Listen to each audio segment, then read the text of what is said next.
Smart Ahmednagar news.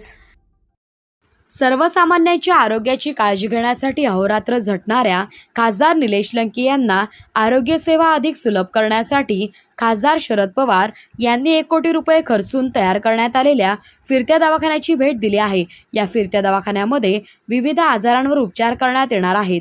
शनिवारी खासदार शरद पवार यांनी शरदचंद्र पवार आरोग्य रथाचे बारामती येथे लोकार्पण केले। देशामध्ये कोरोना महामारीचे संकट आल्यानंतर खासदार निलेश लंके यांनी शरदचंद्र पवार आरोग्य मंदिराच्या माध्यमातून हजारो कोरोना रुग्णांना मदतीचा हात दिला। त्यांचे हे काम पाहून त्यावेळी शरद पवार यांनी निलेश लंके यांना एक अद्ययावत रुग्णवाहिका भेट दिली होती।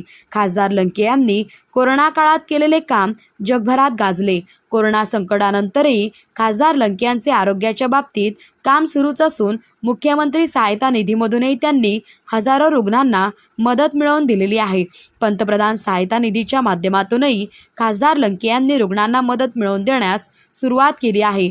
विशेषतः पारनेर नगर मतदारसंघात मोठ्या प्रमाणावर आदिवासी भाग असून या आदिवासी बांधवांना आरोग्याच्या सुविधा उपलब्ध होत नाही। एखाद्या आजारावर वेळीच उपचार झाले नाहीत तर रुग्ण दगावण्याची भीती असते। त्यामुळे एका फिरत्या दवाखान्याची उपलब्धता असावी अशी खासदार लंके यांची मागणी होती। खासदार लंके यांची ही मागणी शरद पवार यांनी उचलून धरीत निलेश लंके प्रतिष्ठानसाठी अद्ययावत फिरता दवाखाना भेट दिला। यावेळी अशोक पवार, सक्षणा सलगर, सुदाम पवार, विक्रम राठोड, बापूसाहेब शिर्के, अर्जुन भालेकर, संजय लाकूडझोडे, बाळासाहेब कावरे यांच्यासह खासदार निलेश लंके यांचे अनेक सहकारी यावेळी उपस्थित होते।